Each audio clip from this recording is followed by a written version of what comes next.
YSR Congress party మన జగన్మోహన్ రెడ్డి గారి గౌరవ ముఖ్యమంత్రి శ్రీ జగన్మోహన్ రెడ్డి గారి ఆధ్వర్యంలో అధికారంలోకి వచ్చిన తర్వాత వైఎస్ఆర్ కాంగ్రెస్ పార్టీ ఆయన ఏదైతే ఆశయాలతో ఆ రాజ్యాంగాన్ని రూపొందించారో వాటిని తూచా తప్పకుండా అమలు చేయాలి, బడుగు బలహీన వర్గాలకి ఆయన ఆశించినటువంటి విధంగా న్యాయం చేయాలి అన్నటువంటి తపనతో 4 సంవత్సరాల 8 నెలల కాలం సాగించినటువంటి ఈ పరిపాలన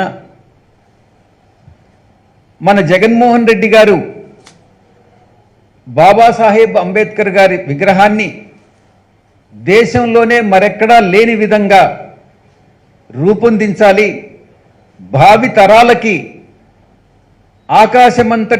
ఆకాశమంత ఎత్తున్నటువంటి ఆ సంస్కారవంతుడి విగ్రహాన్ని భావి తరాలకు అందించి చిరస్థాయిగా ఈ యొక్క ఆంధ్ర రాష్ట్ర ముఖ్యమంత్రిగా ఆయన కూడా చరిత్ర పుటల్లో నిలిచిపోతారనడంలో సందేహం లేదు.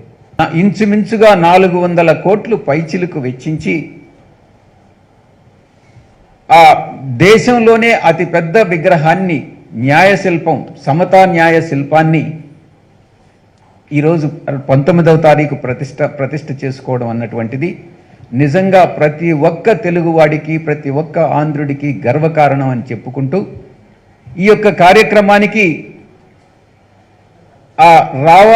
ఎవరైతే రావాలని ఆసక్తి చూపిస్తున్నారో వాళ్ళు గతంలో నేను నిన్న 1,00,000 మంది అన్నాను, ఈరోజు 1,50,000 మంది ఆసక్తి కనపరచడం జరిగింది. 19వ తారీఖు జరగబోయేటటువంటి కార్యక్రమానికి 1,50,000 మంది తక్కువ కాకుండా హాజరవుతారు. అందరూ కూడా ప్రతి ఒక్కరికి ఎవ్వరికి కూడా ఆహ్వానం అవసరం లేదు, స్వచ్ఛందంగా అందరినీ కూడా స్వాగతిస్తున్నాం.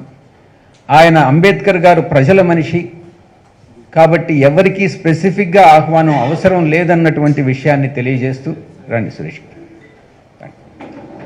తెలియజేస్తూ రాష్ట్రంలోంచి ప్రతి నలుమూలల నుంచి అందరూ కూడా వచ్చి ఈ యొక్క కార్యక్రమాన్ని విజయం చేయాల్సిందిగా కోరుకుంటూ సెలవు తీసుకుంటా ఉన్నాను. ధన్యవాదాలు.